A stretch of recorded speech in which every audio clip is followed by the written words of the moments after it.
Вы знаете, сегодня здесь присутствуют люди с Донбасса. И у них нет возможности проголосовать, но такая возможность появилась. Все желающие, я попрошу вас подойти к флагу Донецкой Республики. У вас будет возможность проголосовать. Там будет проводиться сбор подписей на референдум.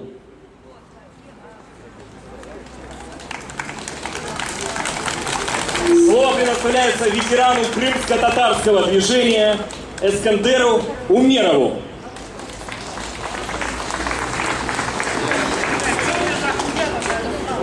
Эскандер, ага.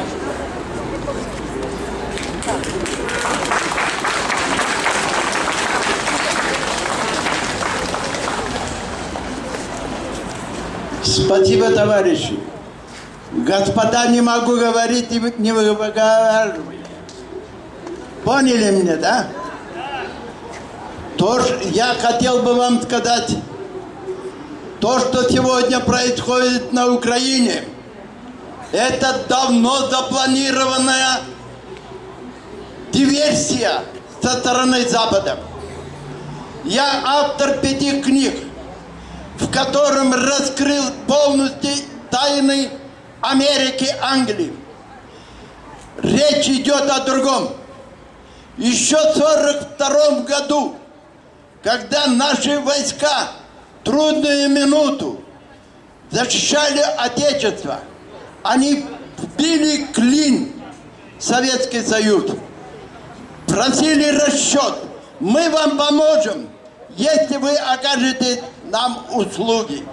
А услуги заключаются в том, чтобы отдать Крым для Америки и Великобритании. Это требовал Рузвельт, это требовал Черчилль.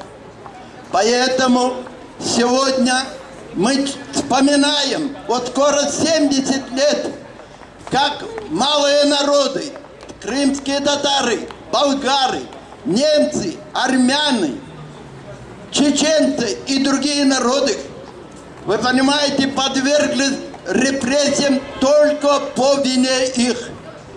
Только по вине.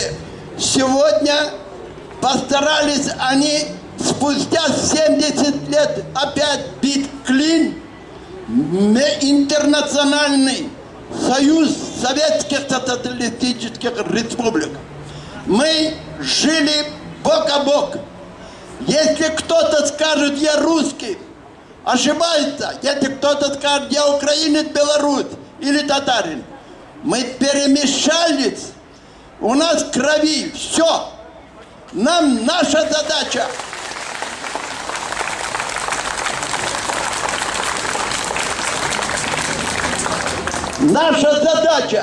быть добрым друг другу, бок о бок, защищать сегодня Юго-Восток.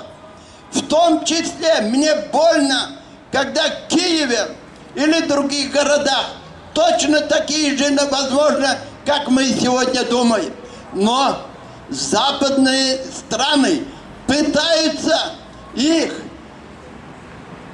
напоить, накормить печеньем и тому подобное, чтобы мы брат брата убивали. Отец сына убивал. Поэтому подумайте, товарищи, мы вместе с Юго-Востоком, если понадобится, любое время, я в возрасте 75 лет беру оружие и иду в ополчение. Защищать их. Спасибо вам.